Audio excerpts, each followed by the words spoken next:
to. Talk to me. So, who are you? Tell me a bit about your show. I'm Grace Chapman, and I'm a member of Idle Motion Theatre Company. Do I look in there, or do I look at you? You can look at me. I'm a member of Idle Motion Theatre Company. We're performing The Seagull Effect at Zoo Roxy for the Fringe. It's at 4:20, and I've been a member of the company since 2008. Been in their past 3 shows, and just helped with everything really, devising, producing, taking stuff up, like all the aspects of it. So, yeah. That's cool. So was this piece completely devised by the company as well? Yes, yeah. It began with our artistic director Paul Slater, and you saw in your programmes hopefully, he has a memory of that night. Because we're all quite young, we're all like 23, 22, so we don't actually remember the night. I wasn't born yet at that point.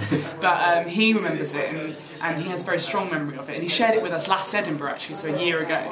And he was like, I think it's going to make for a great piece of theatre. It's so visual, that like a weather event like that is so visual, it kind of plays to our style of theatre, which is very visual, very image based. And he was like, I just think we should do it, and we were like, okay. So we just sort of ran with it really, and from sort of Easter time, we had a week or so in Easter where we just played around, and the first 2 weeks of rehearsals we just play really. We don't have a structure, we just play around with umbrellas. Oh, so you don't have a script, you build? No. Yeah. We just play, we just have fun, we just workshop and improvise and just be in this room and, you know, have all these umbrellas and wind machines and dried leaves, and we have a great time for like 2 weeks. And then we sit down and we go, okay, what have we got here? Have we got anything good? Have we got anything we can make a show with? And then it just goes from there. We all do it together.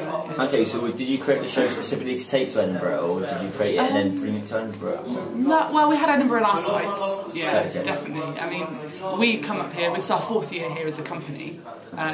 So Edinburgh for us is really important. It's like, as an emerging company, to be in Edinburgh is very important, we think, because everyone who's going to see you is going to be in Edinburgh. And you can book tours from just your Edinburgh thing, your Edinburgh slot. So, yeah, we had Edinburgh in our sights with it. Okay, so have you toured any of your previous shows then?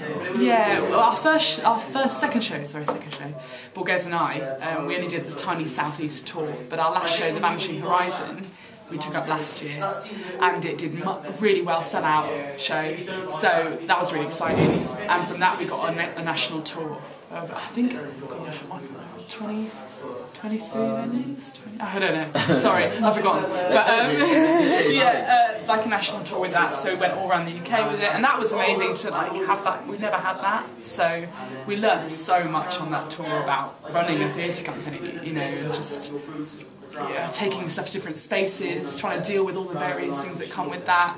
So that was really exciting. That's cool. And I'm trying to think. There's something I wanted to ask about the show, and I can't really think. So obviously, you devised it all, and it's sort of coming here. Is there sort of anything that you would say about bringing it to Edinburgh that's been sort of a highlight within the show? Any troubles you've had or anything like that? That's a good question. I'm sure there are troubles, but maybe I've blocked them from my mind. What I would say, I don't know. Because obviously the way you begin the show, actually I quite like the way you begin it and end it with you sort of and stuff like that. Is sort of, has that worked every time so far? Or that's good then. I was going to say, I wonder if there's any days where it's like... Someone almost said to me, can you turn your phone off, because the first show's about to start. Well, if anyone ever actually does that, I'm just going to look at them as if to say, like, you're going to feel really silly in a minute. The spotlight's on me, so obviously I'm in the show. But no, I've not had any troubles or anything. It's been pretty smooth so far, so hopefully it carries on that way. Okay, and you enjoyed the run? Yeah, loving it. Edinburgh's like the best city in the world in August, I think. It's just like so many people here, and so much to see, and so much theatre to binge on, and good theatre to see and bad theatre to see. It's just, I love it. I love Edinburgh in August. Okay. And do you want to just sort of explain maybe a little bit about what this show is about, and sort of where you can be seen and sort of like that? Okay. Well, The Seagull Effect is about the 1987 hurricane that hit Britain. The one Michael Fish famously said wasn't going to happen. And did that night, and it's based on that night, and it sort of explores stories from that night. One story in particular, 2 stories, but one story in particular of a couple were sort of forced into this room together because of the storm and had to sort of confront what went wrong. They'd broken up already and they just had to sort of deal with that. But in this show we're using both projection and verbatim text, so we went around the whole of the south, not the whole of the southeast, that'd be weird.